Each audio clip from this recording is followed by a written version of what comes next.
écouter M.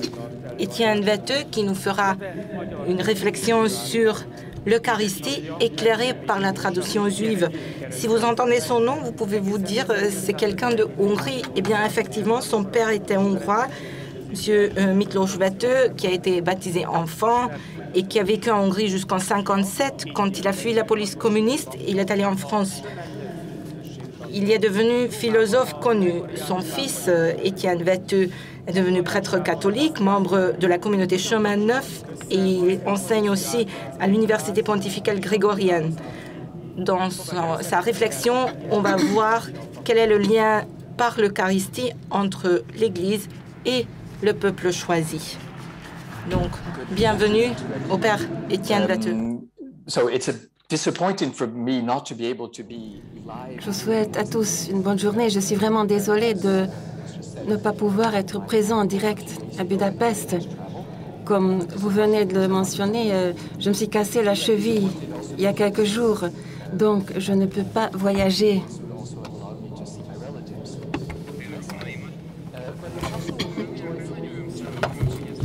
Je suis déçue de ne pas avoir pu voyager, aussi parce que j'aurais aimé rendre visite à mes proches à Budapest. Cependant, je suis très heureux de pouvoir vous donner cet atelier sur la relation entre l'Eucharistie et la tradition juive, et plus précisément sur la manière dont la tradition juive éclaire l'essence de l'Eucharistie. Le dernier congrès eucharistique qui s'est tenu à Budapest en 1938 a été un événement merveilleux, fantastique. Cependant, la période qui suit à partir de 1939 est une période sombre pour la communauté juive hongroise. J'ai été très touchée et c'était symboliquement très significatif pour moi d'être invitée par le cardinal Péter II à donner une conférence sur ce sujet important. C'est pour moi un grand signe de l'énorme pas en avant que nous avons fait depuis l'époque de la grande persécution des Juifs et de la reconnaissance que notre foi chrétienne, la messe catholique et la divine liturgie, ainsi que la liturgie et la tradition orientale, les traditions cultuelles des autres dénominations protestantes, ont des racines juives communes. Ainsi, si nous voulons vraiment comprendre l'essence de l'Eucharistie, nous devons connaître ces racines juives. Les traditions juives passées et présentes. La tradition juive éclaire l'essence de l'Eucharistie et l'Eucharistie nous aide à comprendre la tradition juive.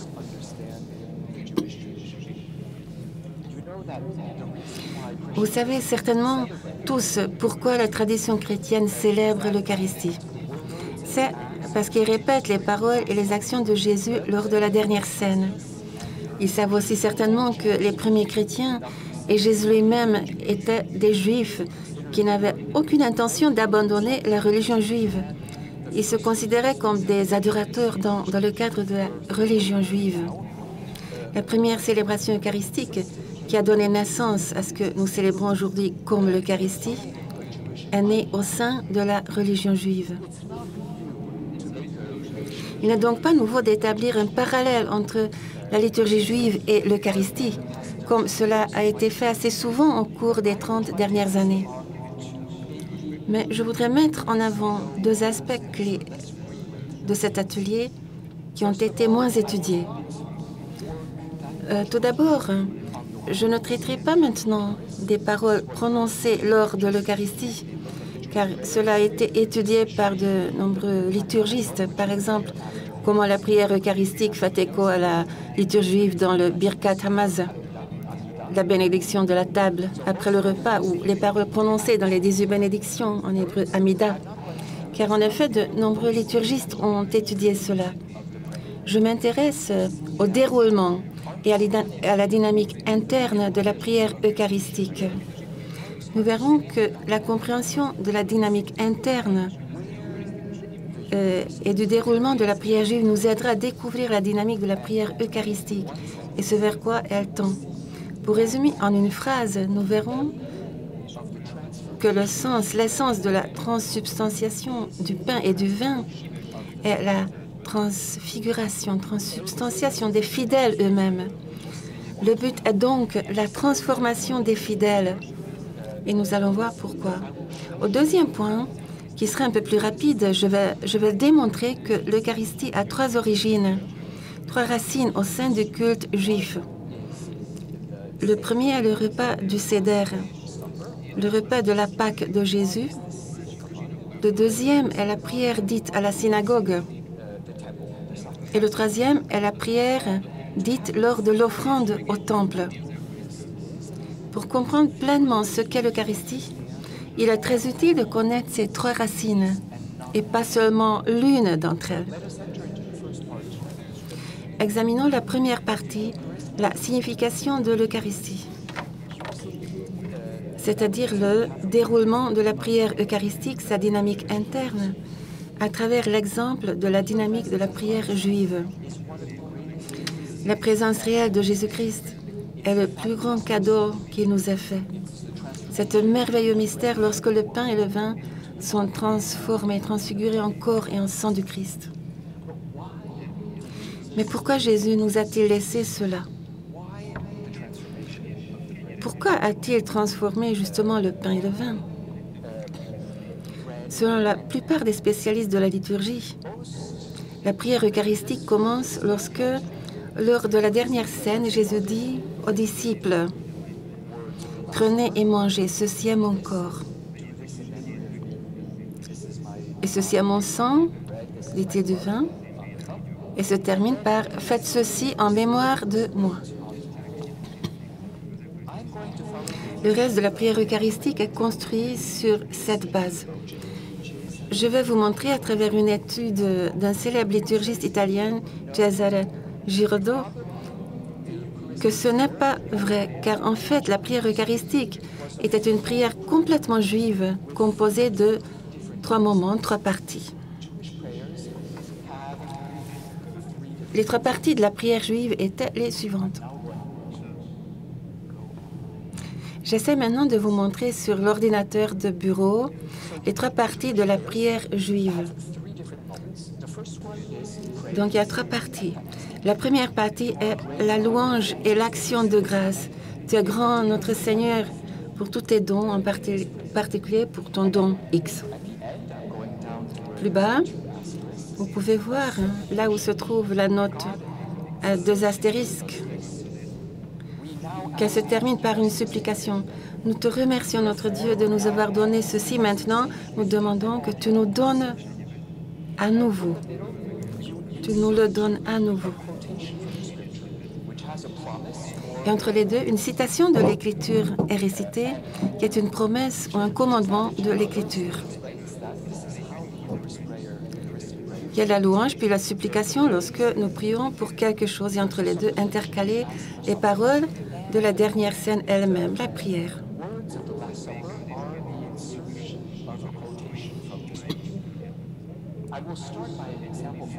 Je voudrais illustrer cela par une citation biblique, puis poursuivre avec une prière synagogale typique. Enfin, nous aborderons la prière eucharistique elle-même. Je vais donc commencer par les 2 premiers.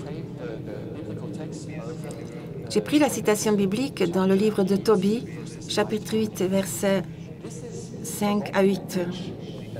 Cette prière est dite au moment où Tobie, fils de Tobit, et Sarah sont sur le point de consommer leur mariage.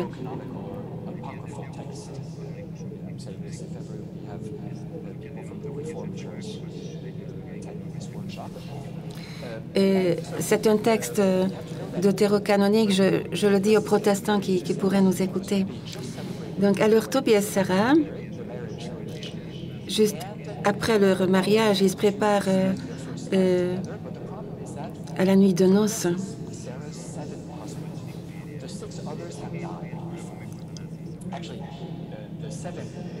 Tobie est le 8e mari de Sarah. Les 7 autres sont morts le jour de leur mariage. Et le père de Sarah, d'ailleurs, est dans le jardin en train de creuser la tombe de Tobie, pendant que les jeunes mariés sont dans leur chambre. Et avant de consommer le mariage, ils commencent à prier. Et selon les 3 étapes, les 3 moments que nous avons mentionnés tout à l'heure. Et maintenant, ils demandent quelque chose. Et au milieu de la prière, ils mettent une citation biblique qui fonde leur demande. Lisons d'abord au premier astérisque. « Béni sois-tu, Dieu de nos pères, béni soit ton nom dans toutes les générations à jamais. » Et au verset 6, « C'est toi qui as fait Adam, tu lui as fait une aide et un appui, Ève, sa femme. Et de tous les deux est né le genre humain. » Tobie, pour ainsi dire, rappelle à Dieu que c'est lui qui a créé l'homme et la femme en tant que couple. Et donc, ce que lui et Sarah demandent est la volonté de Dieu. C'est comme un plaidoyer.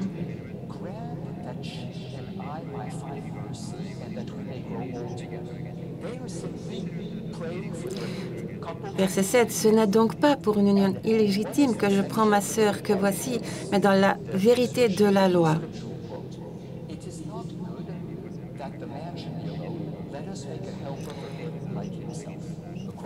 Il demande donc simplement à vieillir ensemble en couple. Et quel est le passage qu'il cite? « Il n'est pas bon pour l'homme d'être seul.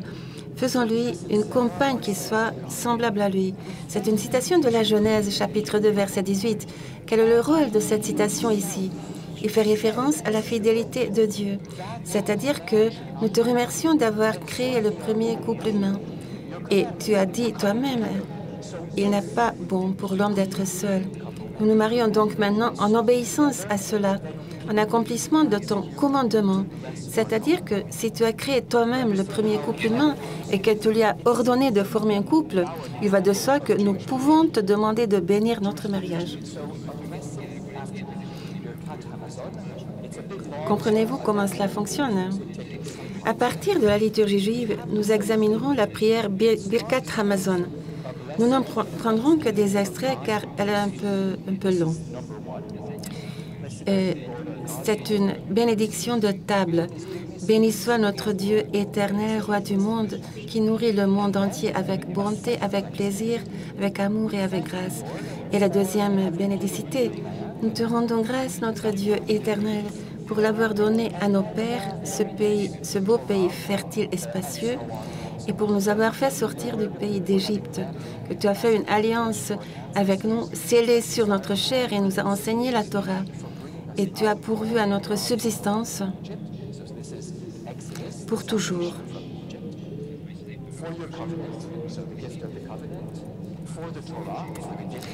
Tu as pourvu à notre subsistance tous les jours, à tout moment, à toute heure, car il est ainsi écrit, vous mangerez jusqu'à satiété. Et tu béniras le Seigneur ton Dieu pour la bonne terre qu'il t'a donnée. Le verset cité intercalé est tiré du 5e livre de Moïse, qui promet une nourriture abondante et ordonne au peuple de louer Dieu pour ses dons. Vous mangerez jusqu'à satiété. Et il continue. Et tu béniras le Seigneur ton Dieu pour la bonne terre qu'il t'a donnée. Deutéronome 8:10. C'est un ordre. Vous devez remercier Dieu pour sa bonté. Parce que nous avons remercié Dieu pour sa bonté, en un sens, nous le lui rappelons par cet acte. Il est étrange de dire que nous devons rappeler quelque chose à Dieu, mais cela fait partie du dialogue avec Dieu dans la tradition juive. C'est-à-dire que nous rappelons à Dieu ses paroles, selon lesquelles il nous a promis de la nourriture et a également demandé que, lorsque nous la recevons, nous bénissions son nom pour cela. Et c'est ce que nous faisons. Nous disons une bénédiction pour la nourriture, ce qui nous donne le droit de lui demander quelque chose. Et qu'est-ce qu'on lui demande? Nous pouvons lui demander absolument tout. Pour tout ce dont nous lui avons rendu grâce, c'est-à-dire pour sa miséricorde, pour la nourriture qu'il nous a donnée. Nous lui demandons de faire preuve de bienveillance. Nous pouvons lui rendre grâce pour son peuple, Israël, sa ville, Jérusalem. C'est-à-dire que c'est vers cela que tendent toutes les prières devant lui. C'est pour cela qu'elles rendent grâce. Pour le royaume, l'alliance, la Torah, la délivrance de l'esclavage d'Égypte. Comme vous pouvez le constater dans les deux prières, la transition du passé au présent est confirmée. Dans la prière, le passé pour lequel nous rendons grâce apparaît, puis le présent et le futur pour lesquels nous demandons quelque chose apparaissent. Et la partie la plus importante de la prière est que Dieu, dans sa promesse et ses commandements, nous donne les bénédictions du passé dans le présent. La question qui se pose peut-être à nous est la suivante. Que demandons-nous à Dieu? Que demandons-nous à Dieu pour le présent et le futur? Nous allons lire des parties de la deuxième prière eucharistique selon le rite latin. C'est le plus court. Comme la prière juive présentée précédemment, il ne s'agit pas d'une prière simple, d'une simple prière.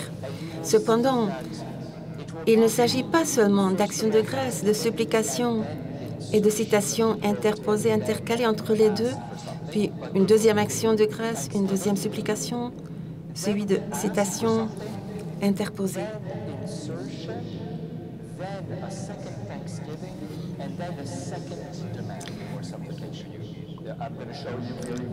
Je vous la présente rapidement, puis nous la lisons ensemble. Nous commençons par la première action de grâce qui est la préface, suivie de la première supplication, lorsque nous demandons à l'Esprit Saint de descendre sur le pain et le vin et de les transformer en corps et en sang de Jésus. Puis, l'interposition de la citation qui est la récitation du texte de la scène elle-même. Et le suivi d'une seconde action de grâce au cours de laquelle nous nous souvenons de la mort et de la résurrection de Jésus. Nous remercions Dieu de nous avoir trouvés dignes de ce grand don de nous tenir devant lui en tant que prêtres et de le servir. Voyons maintenant les détails. Nous commençons par la préface. La préface est la première action de grâce. Nous y remercions Dieu pour l'incarnation. Vraiment, Père très saint, il est juste et bon de te rendre grâce, toujours et en tout lieu, par ton Fils bien-aimé Jésus-Christ, car il est ta parole vivante, par qui tu as créé toutes choses.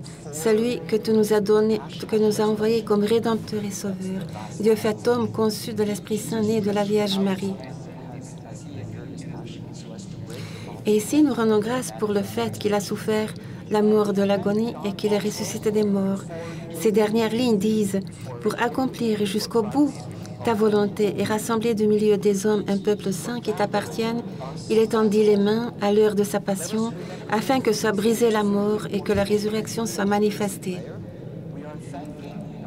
Soulignons maintenant deux choses qui sont les deux éléments les plus importants de la prière eucharistique.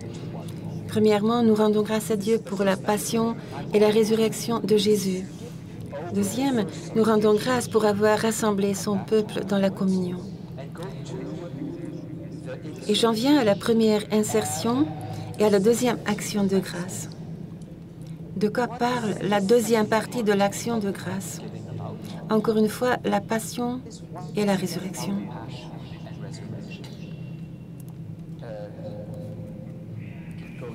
Passons maintenant à la deuxième action de grâce. C'est pourquoi en célébrant le mémorial de la mort et de la résurrection de ton Fils, c'est-à-dire que nous faisons mémoire de la mort et de la résurrection de Jésus, et nous rendons grâce parce que tu nous as rendus dignes de nous tenir devant toi et de servir Dieu, c'est-à-dire pour la mort et la résurrection de Jésus. Et voilà que l'on insère à nouveau pour commémorer la mort et la résurrection de Jésus.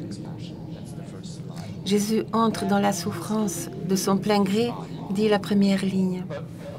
Avant cela, il nous a donné son corps. Dans un contexte catholique, nous avons tendance à nous arrêter à ceci à mon corps, mais nous devons lire toute la phrase.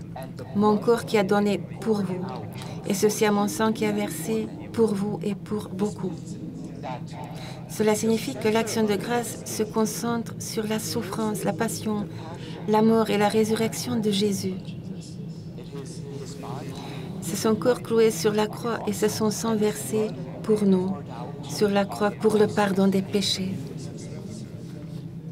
Que dit l'insertion?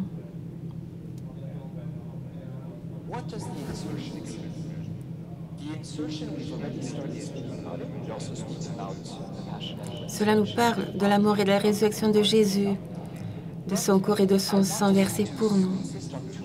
voudrais souligner 2 phrases de ce passage.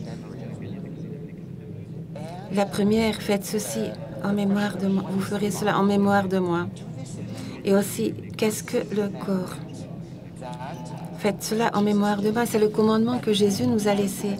Et nous, dans le cadre d'une prière juive, nous rendons grâce au Seigneur pour sa souffrance, sa mort et sa résurrection.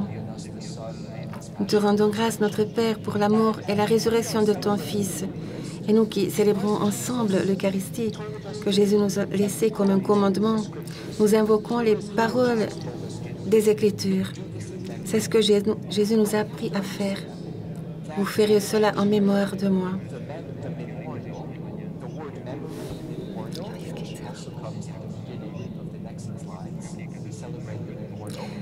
Nous devons être conscients de l'importance de la commémoration dans la prière juive. En hébreu, on dit zikaron. Cela signifie faire mémoire de quelque chose dans le passé afin de le rendre présent dans le présent. En d'autres termes, faire mémoire de quelque chose afin d'être présent dans l'événement passé. Le repas du Seder lors de la célébration de la Pâque et auquel Jésus a participé, c'est la racine de l'Eucharistie.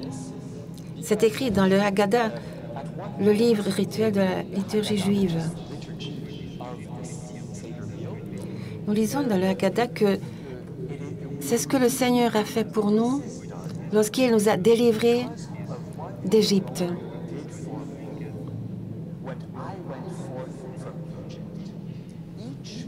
En d'autres termes, chaque participant au dîner du Seder ne dit pas seulement que nous nous souvenons de ce qui s'est passé il y a quelques siècles, mais que nous faisons mémoire et nous célébrons parce que j'ai personnellement reçu du Seigneur comme un cadeau, que j'ai personnellement été délivré par Dieu de l'Égypte.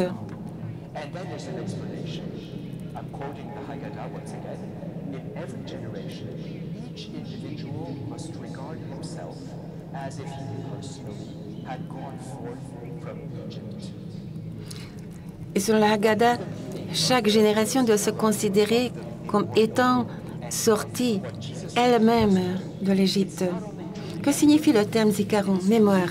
Ce que Jésus nous apprend à faire, c'est-à-dire à ne pas seulement commémorer quelque chose, mais à en faire partie, être présent à l'événement, c'est-à-dire à rendre présent l'événement que Dieu nous a ordonné de célébrer. Et nous nous rappelons dans l'Eucharistie que Jésus est mort pour nous dans sa passion et qu'il a ressuscité pour nous libérer de nos péchés. Et ce que Jésus essayait de nous apprendre, ce n'était pas seulement de faire mémoire de son corps et de son sang, mais de recevoir son corps et son sang sacrifiés et versés pour nous. Cela signifie que la transsubstantiation du pain et du vin a lieu pour que nous puissions participer à la passion et à la résurrection du Christ et pour que nous puissions faire partie du corps du Christ.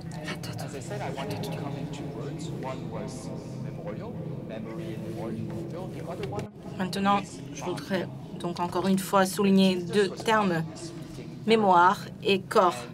Jésus a parlé en araméen et nous ne savons pas exactement quels étaient les mots que Jésus a utilisés.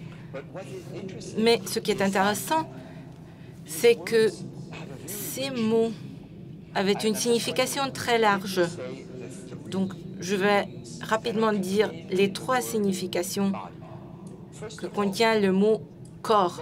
Tout d'abord, en araméen, donc les mots qui veulent dire « corps » en araméen signifient aussi « chair des animaux sacrifiés dans le temple ». Donc, on pourra dire le corps sacrificiel du temple, la chair de l'animal sacrifié. Donc, c'est un signe très clair que Jésus parle ici clairement de son sacrifice. En hébreu, quand on dit corps, nous ne parlons pas uniquement de la dimension corporelle séparée de l'âme. En hébreu et en araméen, le mot « corps » signifie toute la personne. Donc Jésus ne dit pas « je vous donne mon corps et mon sang ». Il dit « je vous donne toute ma personne ». C'est la personne entière. Et quand vous ferez cela en mémoire de moi, vous aurez toute ma personne. La troisième signification, et c'est vrai en anglais aussi, mais dans d'autres langues aussi, le corps signifie le corps d'une communauté. Le corps, c'est l'assemblée. Le corps de l'Église, c'est l'assemblée. Donc ici, Jésus parle aussi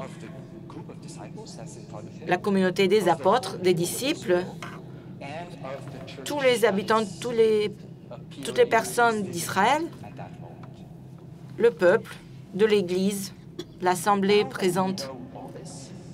Alors maintenant que nous savons tout ça, normalement, si je parle clairement et vous me suivez, vous allez mieux comprendre qu'est-ce que nous demandons et quel est l'objectif de la prière eucharistique. La première chose que nous demandons, donc la première supplication, c'est que nous demandons l'effusion de l'Esprit Saint se répandre sur le pain et le vin. Et je vous rappelle, j'anticipe la deuxième supplication qui concerne l'Église. Ici aussi, nous demandons l'effusion de l'Esprit Saint sur l'Assemblée, afin que nous soyons un avec lui. Nous prions pour toute l'Église, pour tous les prêtres, le pape, les évêques, les présents et les absents. Donc, pour qu'on entre aussi dans la communauté des saints.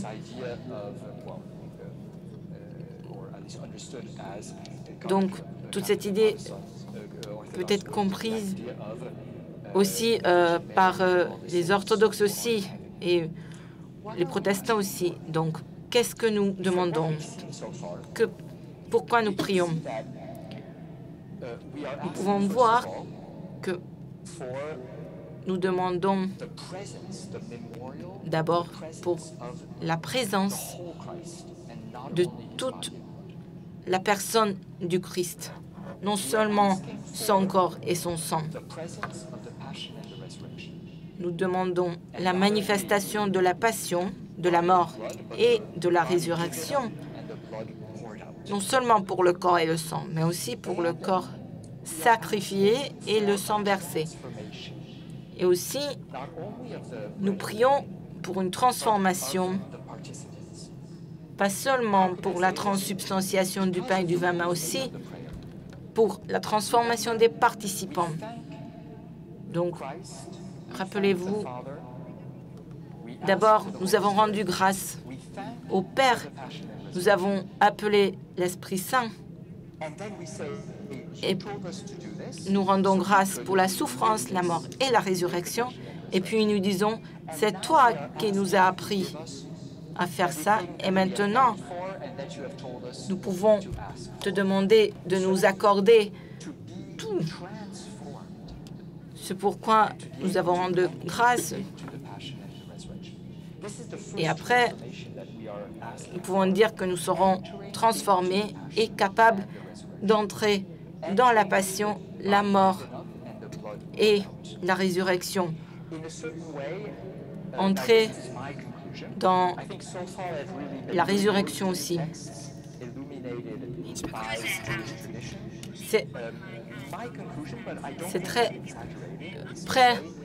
C'est très proche, le texte que nous utilisons, au texte de la tradition juive. Et je ne peux pas dire que nous, selon l'expression grecque des pères de l'Église, nous demandons la métanoïa, non seulement pour la transsubstantiation sous les espèces du pain et du vin, mais aussi pour que nous aussi, nous soyons transsubstantiés, transformés pour entrer dans la même passion. Donc, il ne suffit pas de dire que l'Eucharistie est un don du corps et du sang, mais aussi un don du corps et du sang du Christ pour que nous soyons transformés. La première manifestation de notre transformation est la mort et la résurrection. Celle du Christ et notre mort et notre résurrection. Et la deuxième chose que nous demandons humblement à Dieu qu'en recevant le corps et le sang du Christ, soyons unis par l'Esprit Saint. Nous prions que l'Esprit Saint nous rassemble tous. Donc, nous demandons à être unis à toute l'Église, au pape, aux évêques, aux prêtres, aux frères et sœurs, à nos défunts qui reposent dans le sein d'Abraham. Et nous demandons aussi que notre communion et toute l'Église soit établie et édifiée. Et rappelons-nous, c'est le thème central dès le début de la prière. Donc, dans la préface, nous rendons grâce à Dieu pour avoir rassemblé son peuple. Puis le mot « corps » dans l'insertion signifie aussi le corps de la communauté, ainsi que le corps du peuple d'Israël et le corps de l'Église. Donc, nous pouvons demander à Dieu ce qu'il veut nous donner, c'est-à-dire nous rassembler en un seul corps. Mais je voudrais souligner que c'est ma conclusion à moi, mais c'est aussi en harmonie avec tout ce que j'ai dit avant. Donc, nous demandons dans la prière ce que le Christ nous a promis, donc que le pain et le vin deviennent son corps et qu'il nous fasse devenir aussi son corps, qu'on soit une partie de son corps. Et c'est nous tous qui recevons le Saint-Sacrement, nous serons partie de son corps, nous devenons vraiment un. Avec ça, j'arrive à la fin de ma première partie et j'espère que malgré le fait que je vous parle sur une vidéo et vous n'avez pas la possibilité de poser des questions, j'espère que j'étais assez claire en lisant cette prière eucharistique et en l'interprétant du point de vue de la tradition juive. Et j'espère que nous pouvons comprendre que ce ne sont pas que les mots de l'institution de l'Eucharistie qui jouent un rôle important. Et l'Eucharistie, ce n'est pas seulement le sacrement du corps et du sang de Jésus, mais toute la prière est importante. Les trois parties de la prière sont importantes. Et en plus, tout ça, c'est le sacrement de notre transsubstantiation. Donc, que par revivre la passion, la mort et la résurrection du Christ, nous deviendrons aussi partie de son corps crucifié, de son corps ressuscité, et aussi du corps qu'il a créé pour nous en tant que peuple de Dieu. Donc, une fois encore, donc l'Eucharistie est le sacrement du corps et du sang du Christ par lequel nous devenons partie intégrante de son corps crucifié, de son corps ressuscité et de son corps en tant que communauté.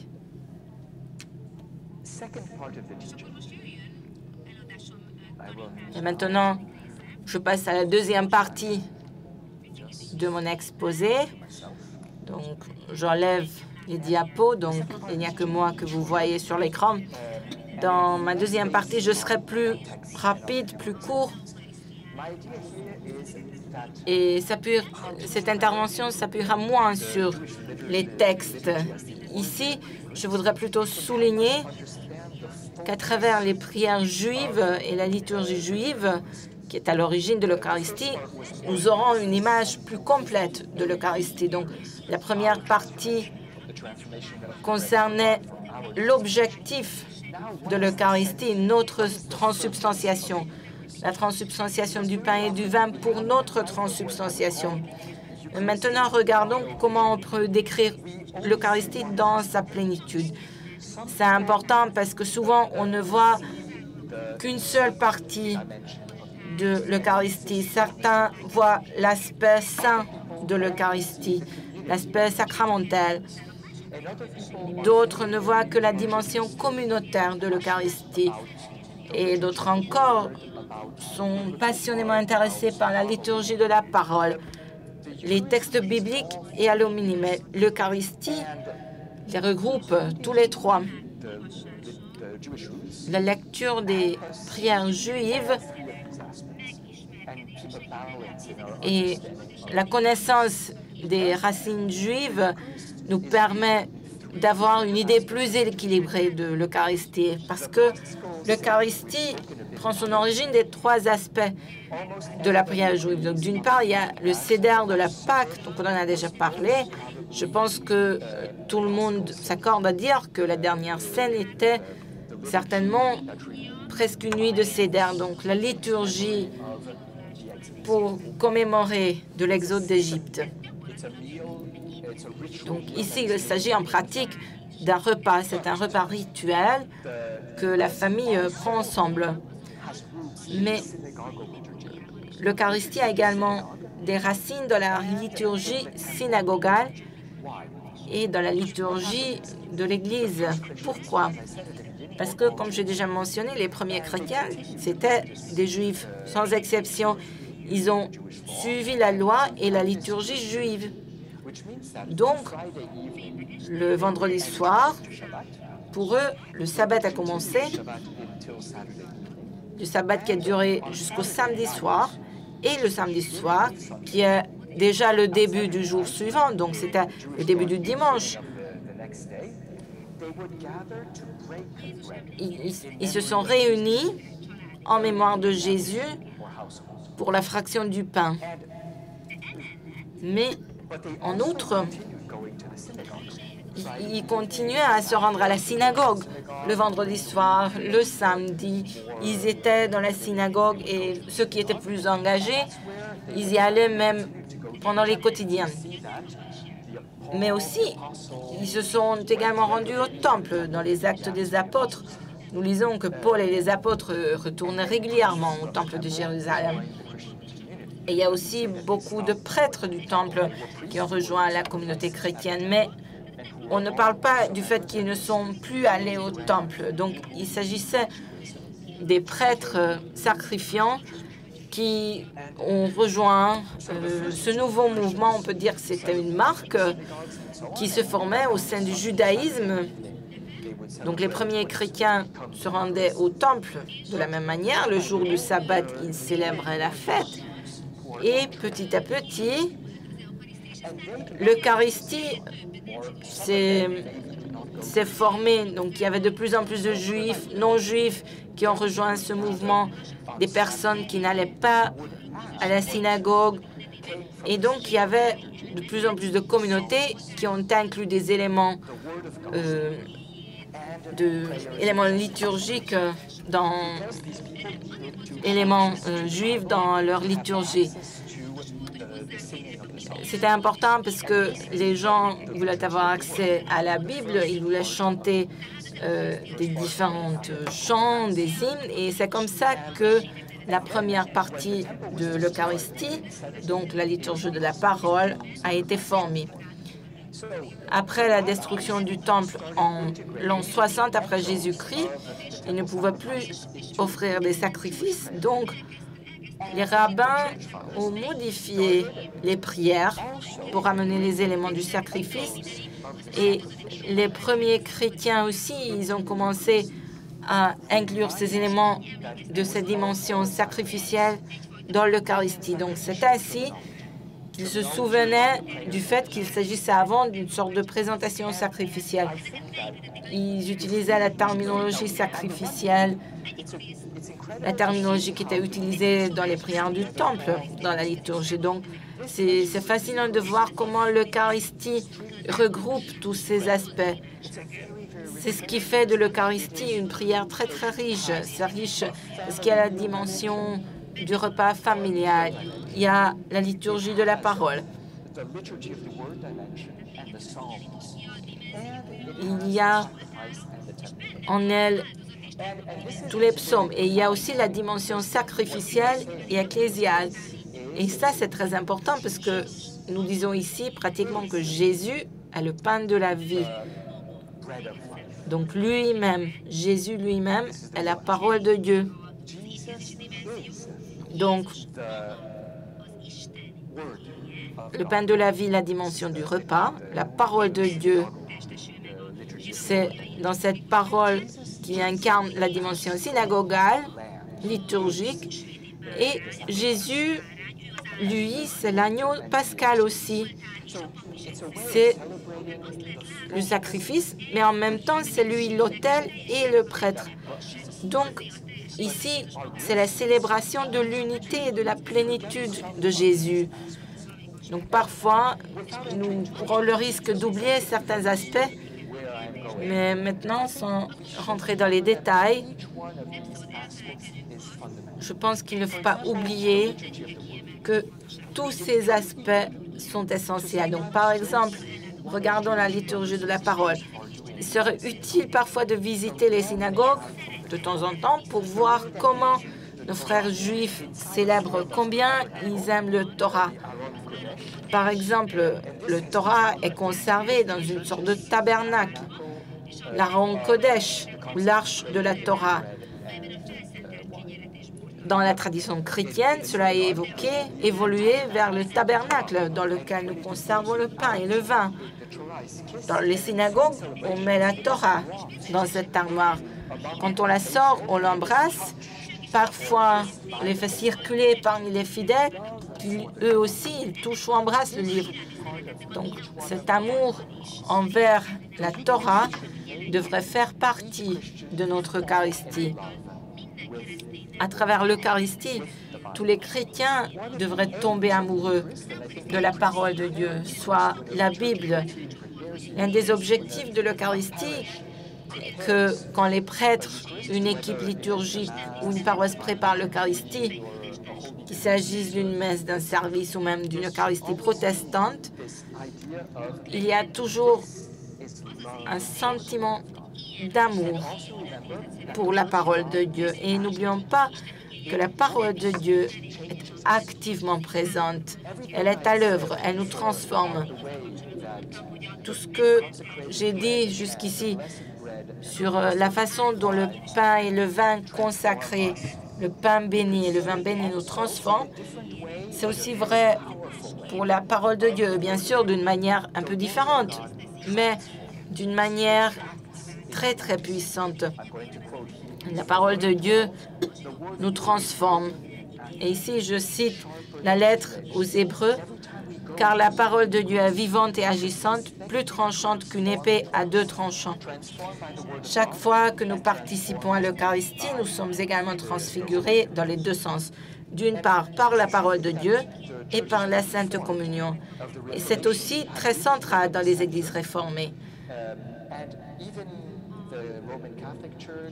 Dans l'Église catholique romaine, après le Concile Vatican II et dans les liturgies latines, on a parfois l'impression comme s'il y avait deux liturgies. La liturgie de la parole et la liturgie de l'Eucharistie, bien sûr. C'est une seule liturgie avec deux aspects différents, mais il y a des églises où le lieu de la liturgie de la parole n'est pas l'autel des sacrifices. Donc, nous pouvons voir les deux aspects deviennent visibles. Mais dans les églises orientales, la liturgie n'est pas séparée. Et dans les divines liturgies des églises orientales, il y a un élément très proche de la liturgie synagogale, c'est que quand le prêtre sort de derrière l'iconostase avec l'évangile ou le lectionnaire à la main et la porte au milieu des fidèles, c'est quelque chose que nous devrions suivre ou adopter, ou je pense que ce sera une bonne idée, par exemple, de traiter les Écritures avec un véritable respect, de sorte que cela se reflète dans la conception des églises. Donc, par exemple, sous la forme d'un tabernacle spécial pour les Écritures, ou peut-être un autel, ou par exemple dans les églises catholiques où il y a beaucoup de chapelles, il pourrait y avoir une chapelle exprès pour les Écritures. Donc, on pourrait réfléchir sous quelle forme et comment présentons-nous les Écritures dans les églises. Le deuxième aspect, c'est le repas. Le seder, c'est vraiment un repas de famille. Et beaucoup disent que, eh bien, l'Eucharistie, ce n'est pas un repas. Et c'est vrai que ce n'est pas qu'un repas, parce qu'il y a la liturgie de la parole. Et il y a aussi l'aspect sacrificiel de la liturgie. Mais en même temps, c'est un repas. Dans la tradition juive, il y a une combinaison de la liturgie et du repas. Donc, la soirée du Seder et du Kiddush et la bénédiction du pain et du vin, on voit que le repas et la prière ne doivent pas être séparés.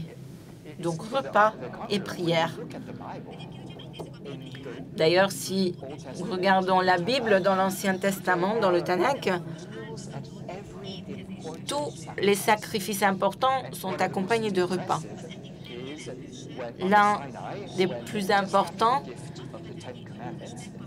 c'est le repas où Moïse, après avoir reçu les 10 commandements, donc livre de l'Exode, chapitre 24, verset 11, que fait Moïse avec les anciens? Ils contemplèrent Dieu, puis ils mangèrent et ils burent. Eh bien, c'est stupéfiant. Ils sont là, en présence de Dieu, et qu'est-ce qu'ils font? Ils mangent et ils boivent.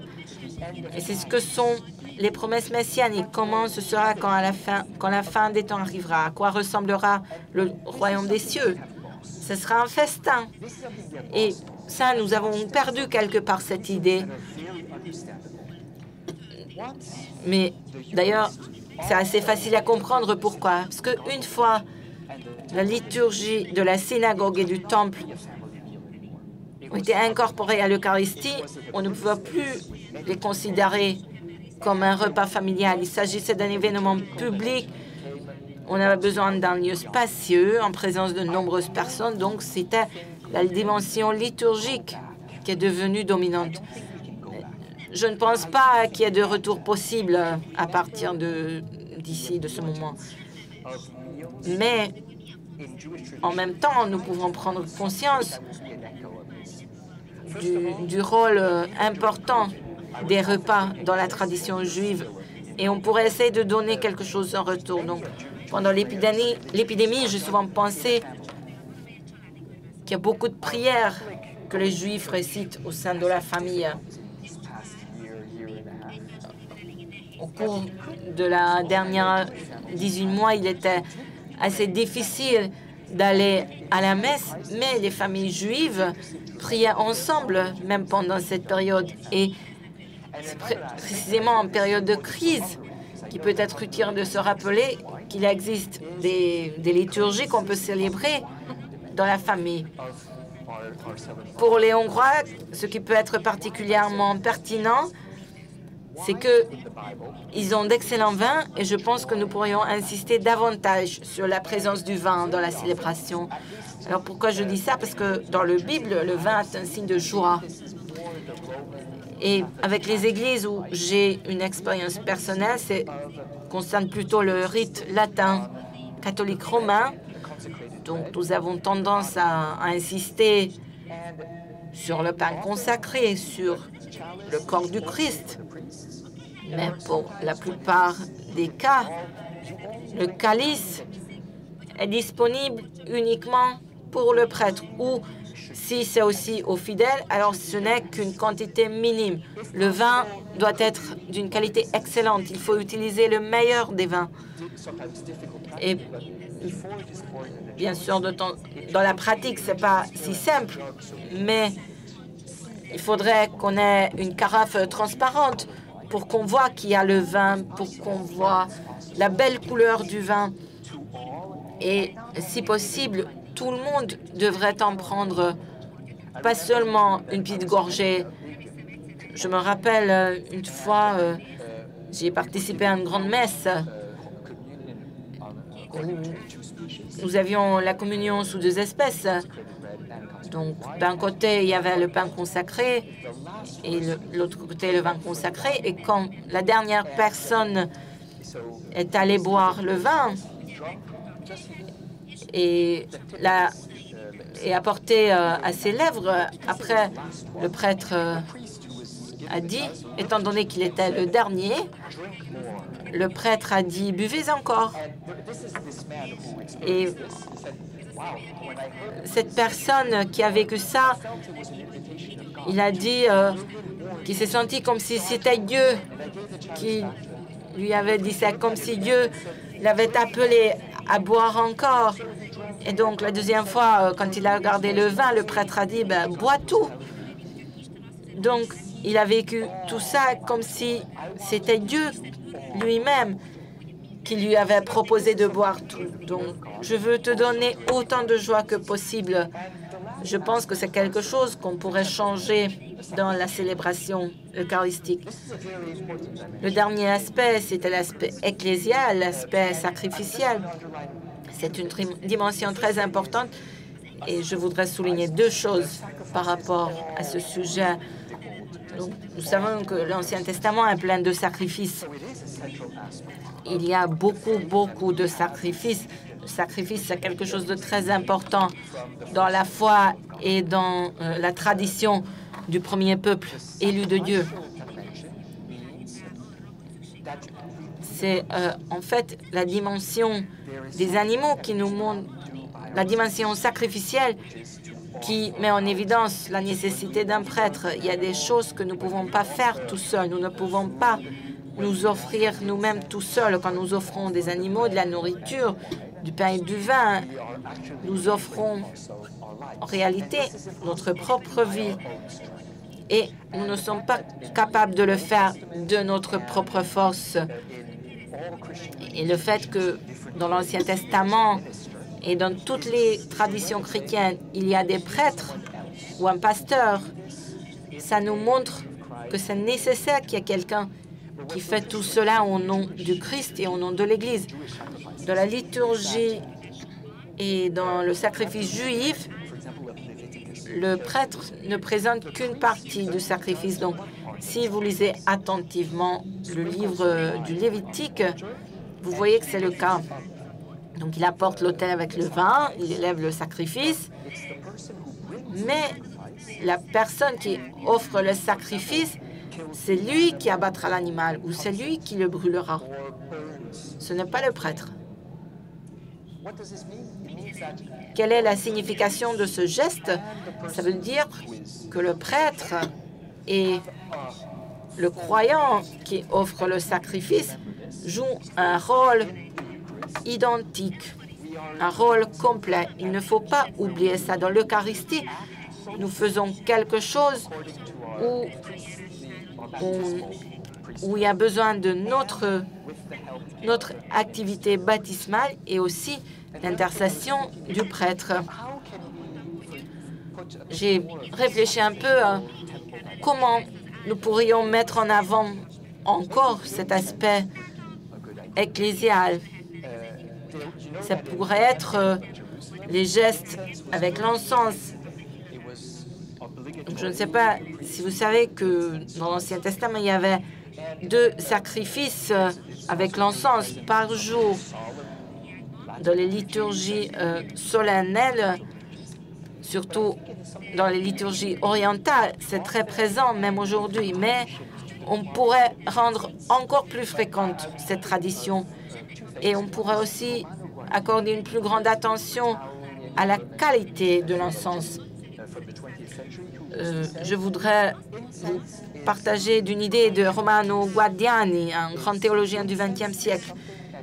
Il était germano-italien et il a dit que l'encens, c'est un signe de gratitude.